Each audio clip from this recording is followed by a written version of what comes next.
My friends, நம்ம பிள்ளைகளுக்கெல்லாம் ரொம்ப பிராண்டட் திங்ஸ் தான் வாங்கி கொடுப்போம். நம்ம வாங்கி கொடுக்கலனாலும் அவங்க நம்மளை சும்மா விட மாட்டாங்க. அந்த மாதிரி ஒஸ்தியாக இருக்கிறது எது ரொம்ப காஸ்ட்லியாக இருக்கோ அதை தான் நம்ம வாங்கி கொடுப்போம். ஏன்னா அவங்க என்ஜாய் பண்ணணும், அவங்க நல்லா இருக்கணும். நம்ம கிழிஞ்சு போனது நம்ம ஒன்றும் இல்லாத போட்டாலும் பரவாயில்ல, என் பிள்ளைங்க எப்படி இருக்கணும், பார்க்கறதுக்கு நல்லா இருக்கணும்.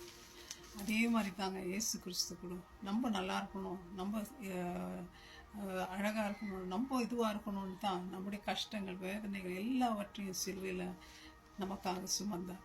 அதே தான் இஸ்ரேல் ஜனங்களுக்கும் செய்கிறார் ஆண்டவர்.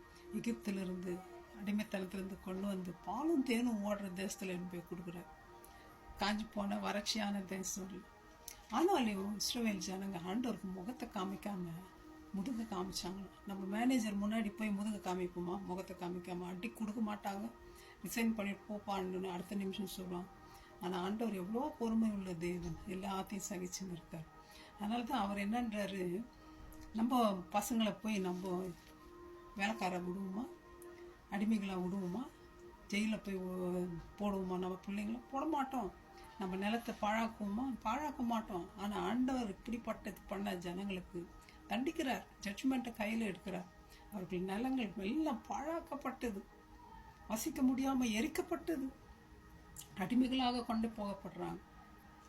அடிமைத்தனத்தில் ஆண்டவரை நோக்கி கூப்பிடுறாங்க.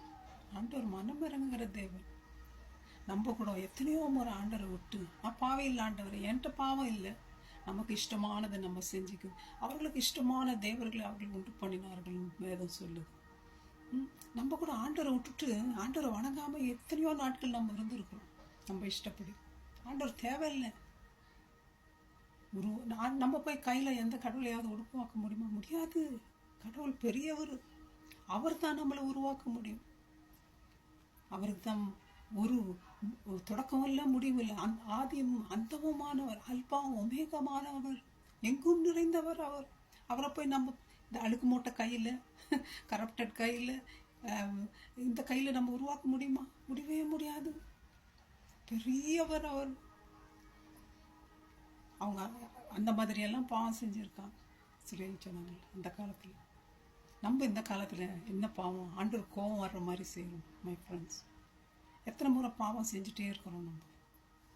ஆண்டவர் சொல்கிறாரு, ஒரு காலத்தில் புதுசாக கல்யாணம் பண்ணால் புருஷன் மனைவி எப்படி நேசிப்பாங்களோ அந்த மாதிரி அன்பாக இருந்தாங்களோ ஆண்டவர் மேல். ஒரு மரத்தில் முதல் கனி வந்தால் எவ்வளோ சந்தோஷப்பட்டு அதை சாப்பிடும். அந்த மாதிரியான ஒரு ஆண்டவருக்கு அன்பை கொடுத்த ஜனங்க. ஆண்டவர் எப்பவுமே நம்மளை good quality, first quality, branded, என்னது இந்த ஹைப்ரிட்னு சொல்லுவாங்க, அந்த மாதிரி நம்மளை உருவாக்குனார் அந்த திராட்சை செடியை.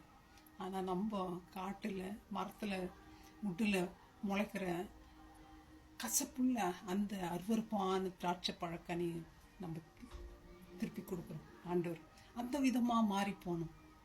ஆண்டவருக்கு நம்ம கிட்ட இருந்து எந்த ப்ராஃபிட்டுமே கிடையாது. ஆண்டவர் சொல்கிறார், உங்கள் நுகத்தடியெல்லாம் முறித்து போட்டனே, நான் எடுத்து போட்டேனே, லகுவாக்கண்ணே. எவ்வளோ நன்மைகள் நமக்காக சேர்ந்திருக்காரு ஃப்ரெண்ட்ஸ். ஆனால் இன்னும் நாம் ஏன் ஆண்டவரை உதறித்தாலும் ஆண்டவர்கிட்ட போக மாட்டேன்றோம். கமான் ஃப்ரெண்ட்ஸ், ஆண்டவர்கிட்ட போவோம், அவரை நேசிப்போம். நமக்காக செய்த ஒவ்வொரு காரியத்தை நினைத்து அவரிடத்துல நம்ம மன்னிப்பு கேட்போம். ஏன்னா அவர் நம்மை நேசிக்கிறார். அவர் கூப்பிடுகிறாரு, நிற்கல, நான்ஸ்டாப். வாங்க போகலாம், ஆசீர்வாதமாக இருப்போம். May God bless you my friends. Thank you, Baba.